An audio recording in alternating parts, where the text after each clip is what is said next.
May the 8th, 2023. The invocation will be given by Commissioner Bill Winters. The Pledge of Allegiance given by Commissioner Mike Hughes. Please stand. Shall we pray? Our Heavenly Father, we thank you so much for your blessings to us, your blessed community. We realize that. You know, we're the city with spirit. I like to call it the Bradley County with faith. We ask that you bless this time together. Bless the purpose for which we're here, but also for the calling that we have. Give us a good meeting. Give us a great week. Your blessings.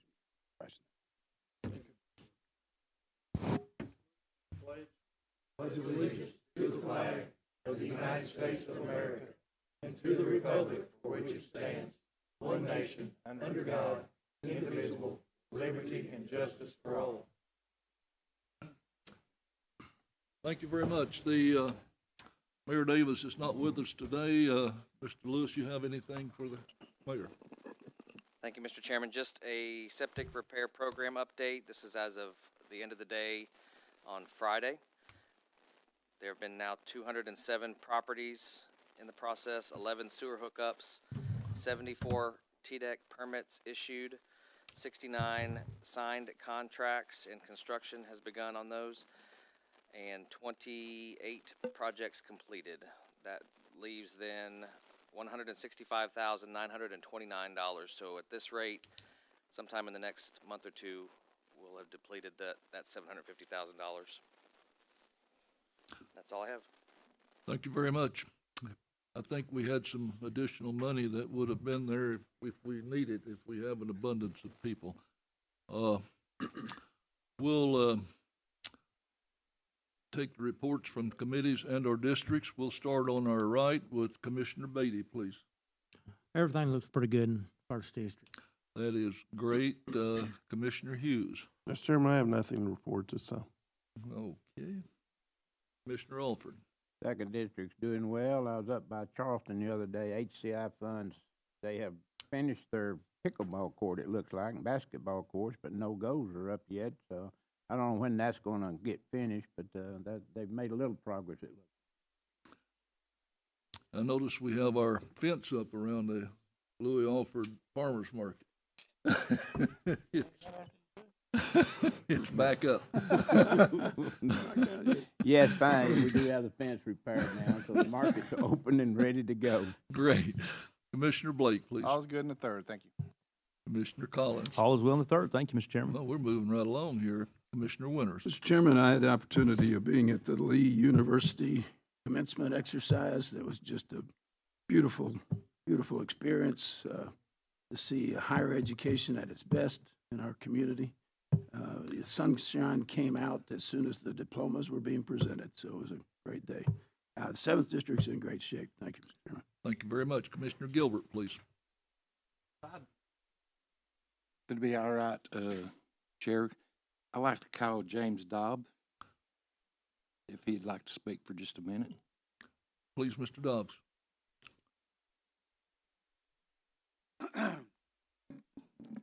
Okay, good morning, or good afternoon now.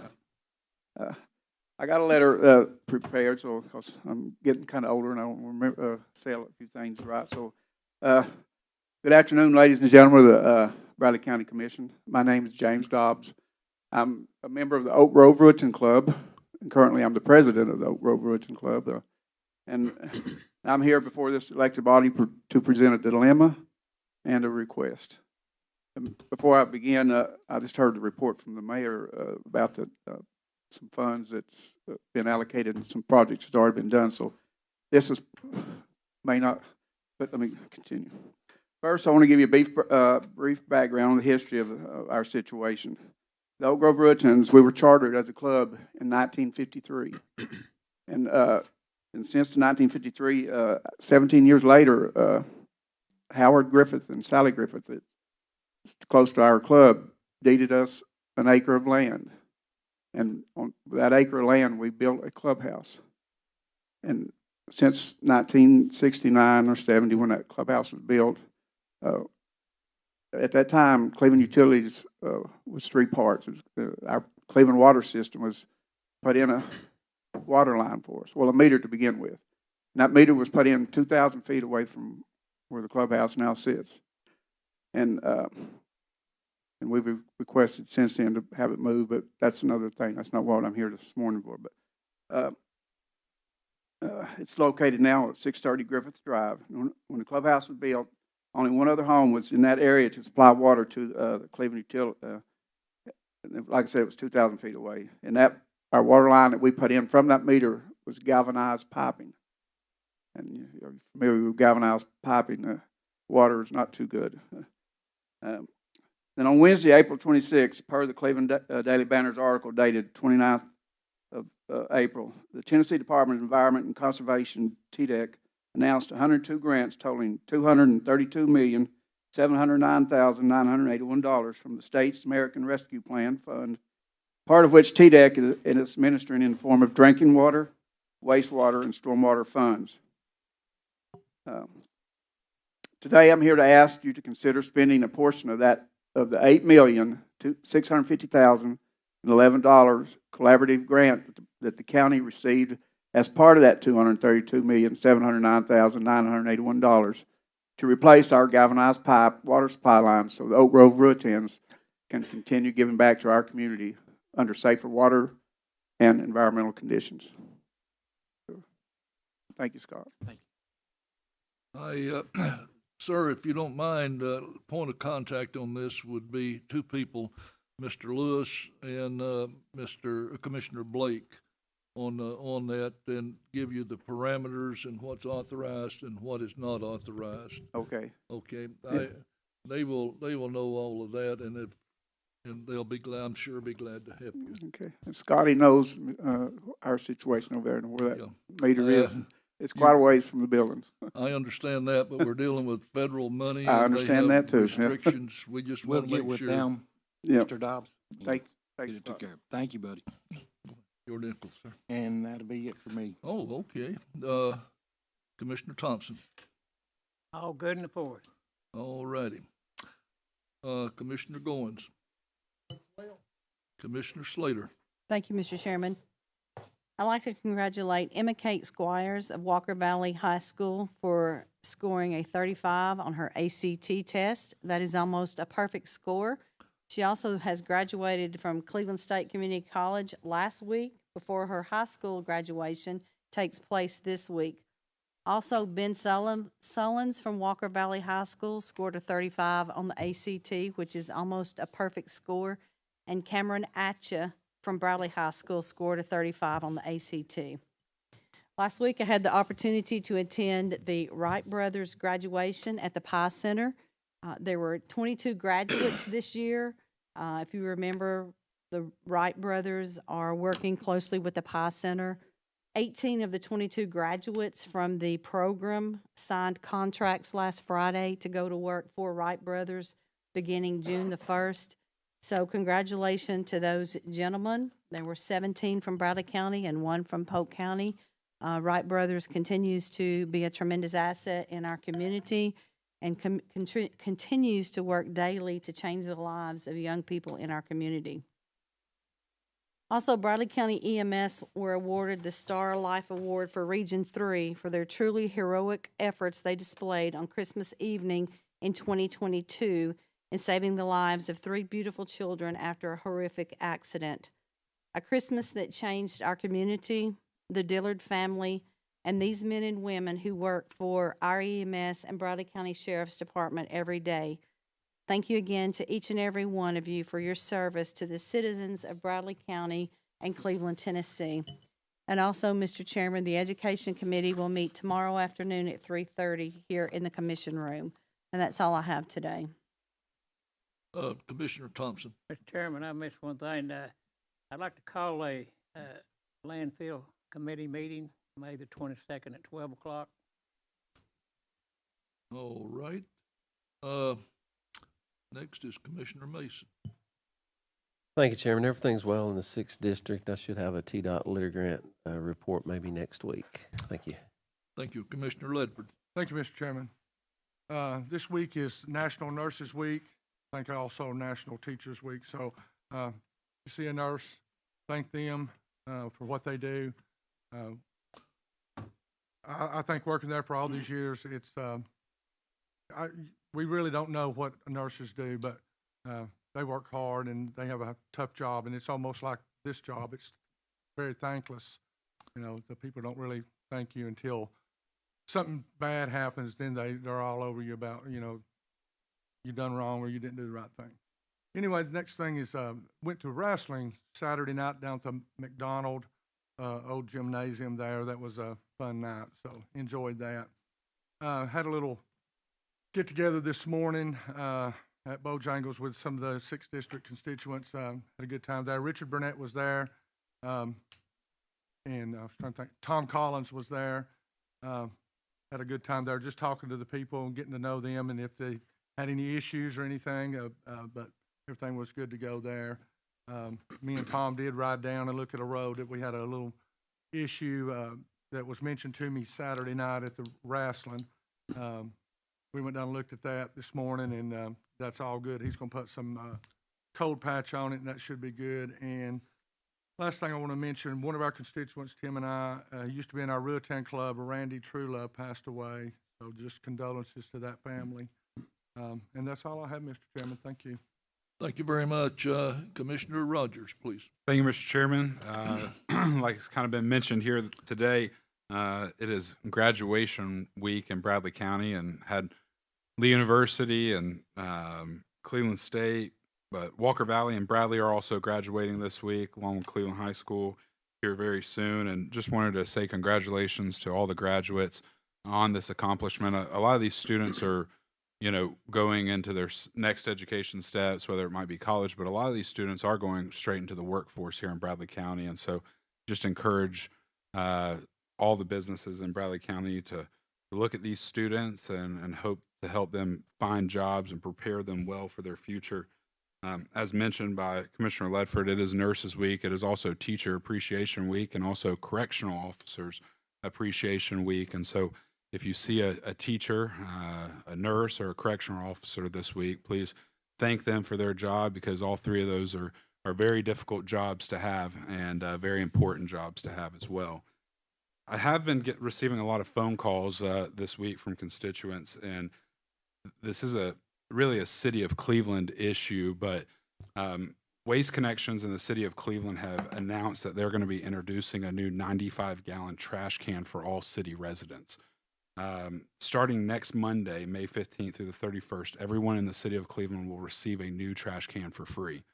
I spoke with Waste Connections this week, and you will no longer be able to use your own personal trash cans in the City of Cleveland for pickup.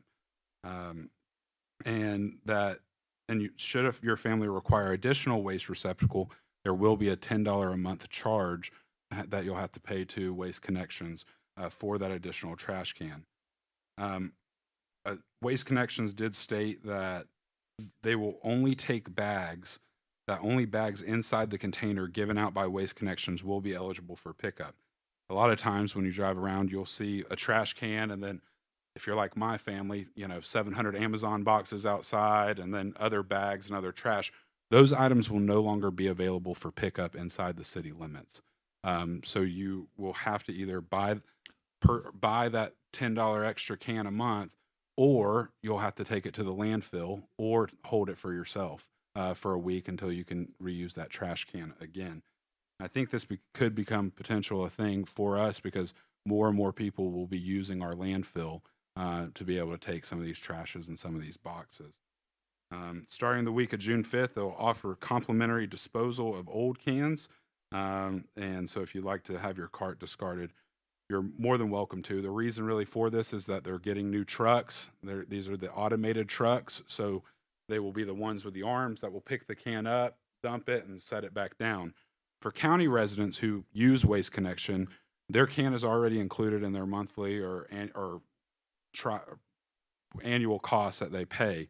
But at this time, there will be no changes for county residents, people outside the city limits who use it.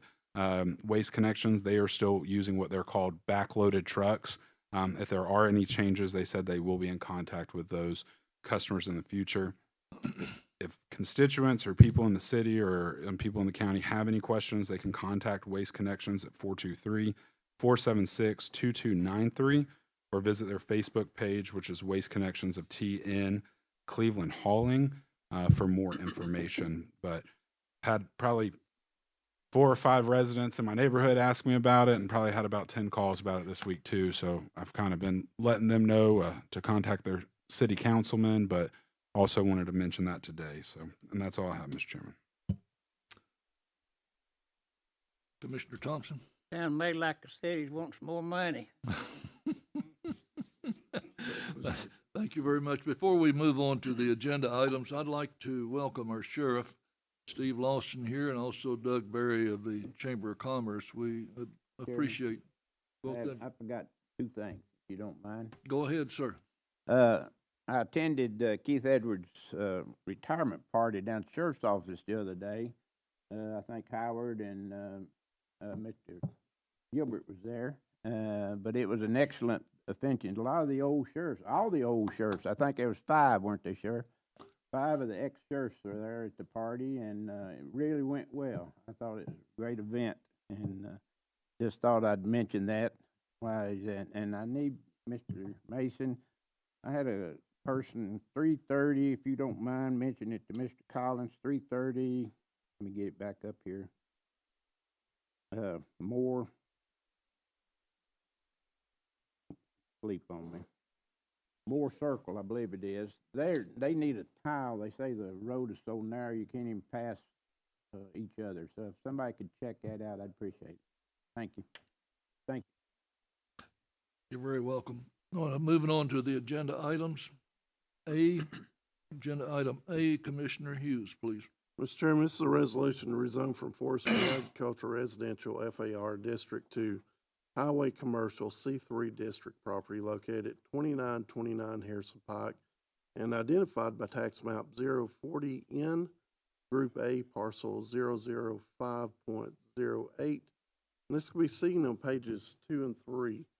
This did go before the Planning Commission and failed unanimously. There are several issues with the property at this point that the commission did not feel that it fit the needs. Plus, there's some issues with the road frontage there. The fire department is just down from there, and it's kind of in a curve, which makes it dangerous. We're afraid to add any more traffic, or for myself, my own feelings was it would be dangerous to add more traffic there. Is that it? Any comments or discussion? No more for me. Commissioner Gilbert? You said it failed? It did The unanimously. planning committee? Yes. Was it? Any other discussion? Oh, if we can place that on the next agenda, please. Will be done. That's the only agenda item that we have. So I have a question. Yes, go ahead, please. So if it fails, why does it come before the commission? That was the same question that's been asked to me before I put it on the agenda. It's always been placed on there. Even if it fails, it still goes before the full commission to vote on. We've voted on them in the past also. It's just always been done. Any other? Are there, I know you said there's a fire department. Is there any other businesses within in that there area? There is some that was grandfathered in back years ago. They're not very active though. There's a church right down from it also. It literally is a hazardous area to pull out of. The part that I was leaving out is the reason I know this area so well is there's a road just across from this house. The road was actually named after my grandfather's, so I've had to pull out it several times. The way the mountain comes down, it's just a blind curve, and you're just taking your life in your own hands every time you pull out. Any other comments, discussion, questions? All right. Commissioner Gilbert. This week's teacher and nurse appreciation, and we're having free donuts at the bakery. And I was thinking it would be great if all you commissioners come up and hand out free donuts and coffee with me. I just wanted to give you an invite, and you can have a donut. It's tomorrow, and we're going to start at 6 o'clock and try to end by 9. 6 o'clock In the morning? in the morning. You are welcome. I mean, I know you Pass. don't get up till 12, but 11:30. You had you till then, right? But y'all are welcome to come up. I wanted to give you an invite to come up and at least give a teacher a donut. All Sounds like right, Commissioner thank Gilbert is trying thank to you very sweeten the much. deal. uh, Mr. Chairman? Mr. Chairman? Yes, If we can go back to the zoning issue, my recollection is that when the one time that I think we've had one fail the commission, the whole process has to start from the very beginning. It doesn't necessarily go back to the planning commission for them to vote. They have to start all the way back to Bentley's office. That's So- correct. So if we don't pass it next week, the whole process for this individual starts all over, just FYI. any other remarks, comments, discussions? We'll then move on to communication from the audience. Is there anyone that would like to address the, yes?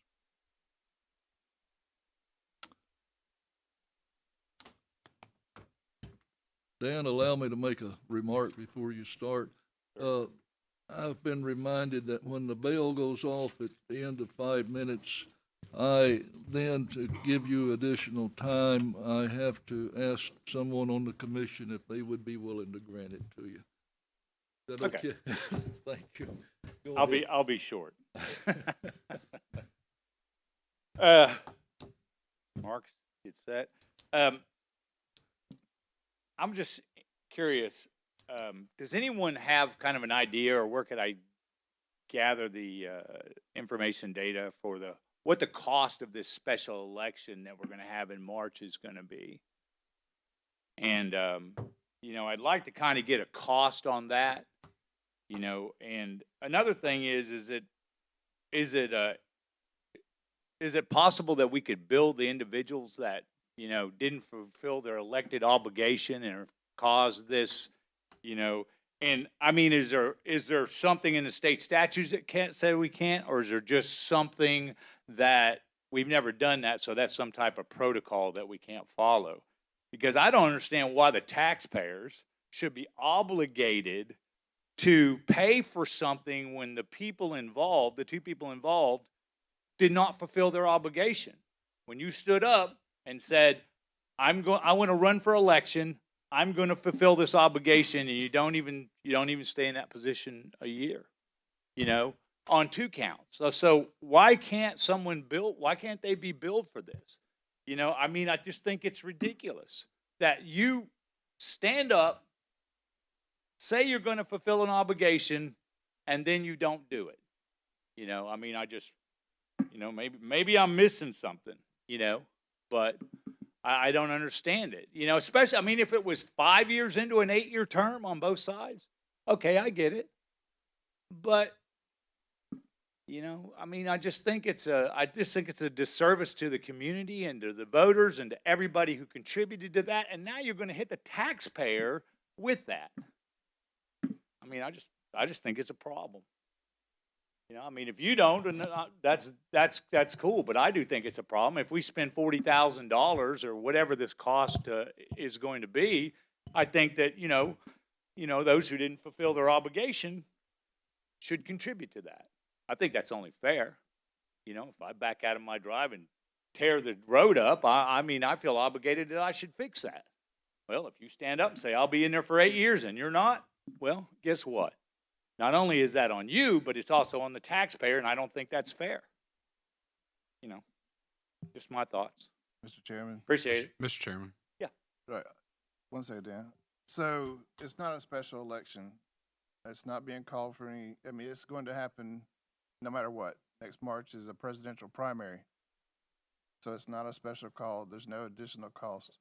There's no additional printing costs, no anything costs. Not really. I mean, it's a presidential primary that the legislature calls in March. The presidential candidates on both sides, the Democrats and Republicans, will be on the ballot. And there's no cost, then it's just it's just shameful. And just that, and just to add to it, the state picks up the cost on the next election. Yeah. The county will obviously fund it and then get reimbursed on it on the March presidential primary. Just FYI. Where does the state get their money? I'm just telling you. I thought you were talking about the county. So Talking about the taxpayers in general. Commissioner Rogers. No, those are my comments, and I think that there's also city school board and also county school board. Both school boards will be on that election as well. So it's a primary. It's a regular primary, presidential primary, and county and city school board primary as well. Thank you. Is there anyone else that would like to address the commission? All right. Next meeting is voting session Monday, May the 15th at 12 p.m. Small Business Social Hour, May the 8th, 5 to 6 p.m. at the Pie Center.